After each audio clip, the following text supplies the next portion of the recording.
മുസ്ലിം league നേതാക്കളുമായി കൂടിക്കാഴ്ച നടത്തി PV Anwar MLA Panakkad Sadiq Ali Shihab തങ്ങളുടെയും PK കുഞ്ഞാലിക്കുട്ടിയുടെയും വസതിയിലെത്തിയായിരുന്നു കൂടിക്കാഴ്ച. അൻവറിൻ്റെ UDF പ്രവേശനത്തിൻ്റെ ഭാഗമായാണ് കൂടിക്കാഴ്ചയെന്നാണ് സൂചന. PV അൻവർ MLA UDFിന്റെ ഭാഗമാകുമെന്ന ചർച്ചകൾ നിലനിൽക്കുന്നതിനിടെയായിരുന്നു മുസ്ലിം ലീഗ് നേതാക്കളുമായുള്ള അൻവറിന്റെ കൂടിക്കാഴ്ച. ഉച്ചയ്ക്ക് 12 മണിയോടെ അൻവർ മുസ്ലിം ലീഗ് സംസ്ഥാന അധ്യക്ഷൻ പാണക്കാട് സാദിഖ് അലി ശിഹാബ് തങ്ങളുടെ വീട്ടിലെത്തി. മുറിയിൽ 15 മിനിറ്റോളം സംസാരിച്ചു. അധികാരത്തിലെത്താനുള്ള എല്ലാ വഴികളും UDF തേടുമെന്ന് ചർച്ചയ്ക്ക് ശേഷം പുറത്തെത്തിയ സാദിഖ് അലി തങ്ങൾ മാധ്യമങ്ങളോട് പറഞ്ഞു. അത് കേരളത്തിലെ ജനങ്ങൾ മുഴുവൻ ആഗ്രഹിക്കുന്നതെന്നാണ്. അടുത്ത അസംബ്ലി തിരഞ്ഞെടുപ്പ് UDF അധികാരത്തിൽ വരണം. അപ്പോൾ അതിന് എന്തെല്ലാമാണോ ചെയ്യേണ്ടത് അത് UDF ചെയ്യും. അത് UDFിൻ്റെ കടമയാണല്ലോ.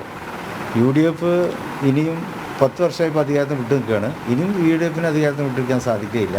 അപ്പോൾ ഈ അധികാരത്തിൽ വരാനുള്ള രാഷ്ട്രീയമായിട്ടുള്ള എല്ലാ കാര്യങ്ങളും UDF തീരുമാനിക്കും. തുടർച്ചയായി 2ാം തവണയും അധികാരത്തിലെത്തിയ പിണറായി സർക്കാരിനെ താഴെയിറക്കുക എന്ന ലക്ഷ്യം UDFിനുമുണ്ട്. അതിനാൽ പരമാവധി പേരെ തങ്ങൾക്കൊപ്പം കൊണ്ടുവരാനുള്ള നീക്കം അണിയറയിൽ അവർ നടത്തുന്നുണ്ട്. സാദിഖ് അലി തങ്ങളുമായുള്ള കൂടിക്കാഴ്ചയ്ക്ക് ശേഷം അൻവർ PK കുഞ്ഞാലിക്കുട്ടിയെയും കണ്ടു. മലയോര കർഷകരുടെ പ്രശ്നമാണ് ഇന്ന് അൻവർ MLA അവർ തങ്ങളുമായി സംസാരിച്ചതും അതുപോലെ തന്നെ ഇവിടെ വന്ന് സംസാരിച്ചതൊക്കെ സ്വാഭാവികമായി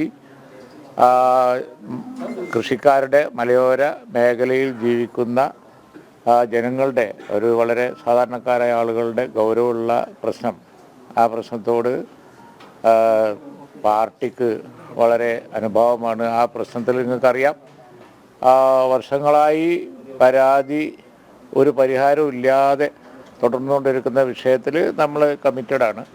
ആ കാര്യമാണ് വളരെ ഫോക്കസ് കൊടുത്ത് ഇന്ന് ഉണ്ടായ ചർച്ച. രാഷ്ട്രീയം ചർച്ച ചെയ്തില്ലെന്നും മലയോര മേഖലയിലെ പ്രശ്നങ്ങളാണ് ചർച്ചയായതെന്നും നേതാക്കൾ പറയുമ്പോഴും അൻവറിന്റെ മുന്നണി പ്രവേശനം തന്നെയായിരുന്നു പ്രധാന ചർച്ചാ വിഷയം. ന്യൂനപക്ഷ വോട്ടുകൾ ഏകോപിപ്പിക്കുക എന്ന ലക്ഷ്യമാണ് കോൺഗ്രസിനുള്ളത്. PV അൻവർ MLAയുടെ പിന്തുണ തേടുന്നതും അതുകൊണ്ട് തന്നെയാണ്. ക്യാമറമാൻ കൃഷ്ണകുമാറിനൊപ്പം ശിവദാസ് കന്മനം, ജനം, മലപ്പുറം.